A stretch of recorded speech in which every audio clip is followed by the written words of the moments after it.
Nancy Caruso is my hero because she has single-handedly led the attack, if you want to call it an attack, on restoring the kelp to our oceans. And the kelp, of course, is the place where the sea life thrives, and we see it every day. 95% depleted when she started, and now it's like a giant garden out in the ocean.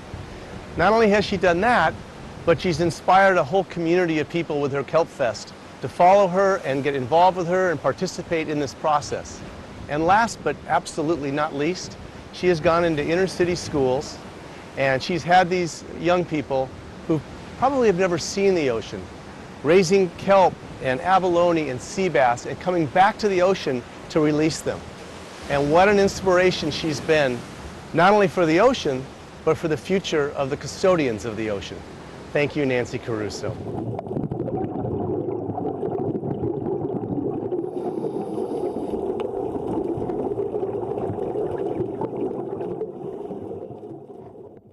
My name is Nancy Caruso. I'm a marine biologist and the founder and executive director of Get Inspired. Get Inspired is a nonprofit organization dedicated to inspiring passion and purpose through the discovery of arts and sciences. Get Inspired has a program called the Orange County Ocean Restoration Project. That project was started in 2002 in an effort to restore the kelp forests of Orange County. The kelp forest disappeared about 30 years ago, and not many people noticed it because they're invisible, they're underwater. So you could drive down to the beach and it would look just like it did 30 years ago, except there wasn't any kelp underwater. Not many people get the chance to go under there and see what it looks like, but it really does look like a forest when it's nice and healthy. Kelp is also actually in thousands of products that we as consumers use on a daily basis. So things you probably would never have thought of, like stuffed olives or Band-Aids or Mrs. Fields apple pies, Mrs. Fields cookies, McDonald's apple pies, blueberry waffles, diet salad dressing, cream puffs. Alginate actually is the compound that's extracted from the kelp. Alginate is used to thicken and make things creamy and smooth. And so imagine, if you will, if you've ever made a glass of chocolate milk at home and you use this, either the powder or the syrup, and you pour a big, tall, cold glass of milk, and then you pour your syrup or your powder in there, and you stir it up, and it's nice and chocolatey, and then the phone rings.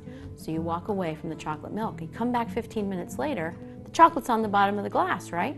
Well, have you ever bought a chocolate milk from school or from 7-Eleven and you open it up, you don't have to shake it. The chocolate never separates from the milk. You know why? Algae.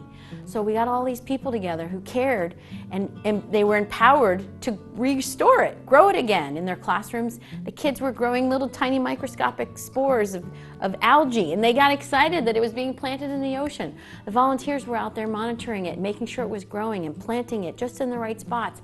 And over a period of about 10 years, we were able to bring the kelp forest back. And that's important because over 800 different species rely on them. So lobsters and abalone and sheephead and kelp bass and halibut and snails and all of the things that we think of when we think of life off of our coast, they all rely on those kelp forests. They're considered the rainforests of the sea. So we were able to restore those with the help of all those people, and all of them took ownership in the kelp to the point where they'd come and ask, how's our kelp doing? And I got to say, it's doing great. So Kelp Fest was started in 2009, and it came out of a need to kind of explain to the community that they now have a kelp forest to take care of and to love. And the kelp had come back and it was starting to flourish, and people were talking about it. You could go places and hear, oh, have you seen the kelp? But there was also kelp washing up on the beaches because that's natural. As the kelp, actually, each frond of the kelp lives for only about 4 to 6 months. And it breaks off and floats off into the ocean, and it's responsible for carrying the reproductive spores with it to spread around the ocean. But it also washes it up on the beach, and that's a whole other ecosystem called kelp rack. The people who live along the coast actually started to complain. There's kelp on the beaches, and there hasn't been kelp here for 30 years.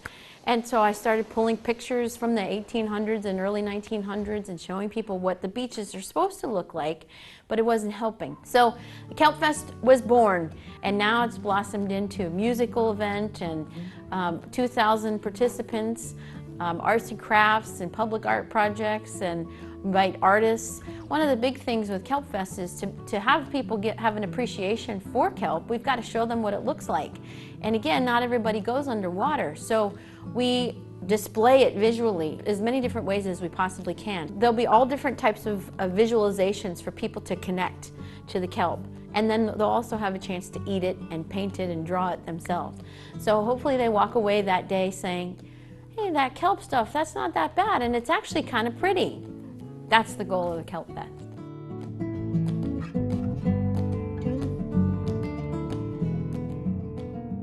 So after the restoration of the kelp forests, we started thinking about, well, what else needs help in our local waters?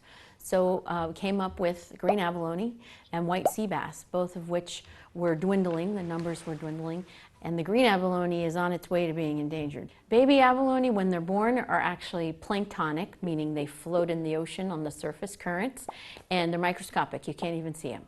So when the students get them in their classrooms, we actually have nurseries in the classrooms, and they hold about 23 gallons of water, and right now they're getting abalone that are about 3 years old. So they come from local farms, and they're about this big, and the students, now they have eyes, they can make contact with them and look at them, they name them and put little beads on them to identify them, we measure them, and of course feed them. There's actually a Facebook page for green abalone. We're watching to see if our restoration takes, if it's successful, and if it is, then it's a recipe for restoration of the species up and down the coast. Not everybody knows that there's lots of art in science. It takes a lot of creativity to do what we're doing because no one's ever done it before. The white sea bass is a commercially and recreationally very important species in Southern California. They get to about 5 feet long and about 90 pounds. The numbers of those species were also dwindling, and the Department of Fish and Wildlife is a partner with Get Inspired on all these projects, and we also partner with Hub SeaWorld Research Institute on the white sea bass project. So they spawn them in their tanks down there, and then they give us the little babies, and the students up here in Orange County take care of them and raise them. They grow very fast. They can grow about 3 to 4 inches in about 4 or 5 months. And so the students are taking care of the tank, making the seawater, testing the chemistry daily, and of course feeding them as much as they'll eat. And we can release them in the ocean. They don't become dinner for another type of fish. But we've actually taken students underwater with the fish to release them in the kelp forest. Students have got scuba certified. They swim over and hide in the kelp just like they're supposed to.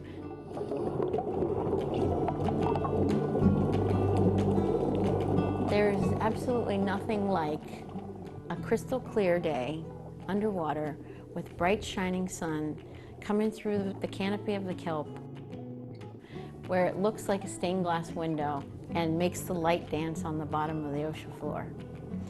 And you can just lay upside down and watch it dance. It's beautiful. There's nothing like it.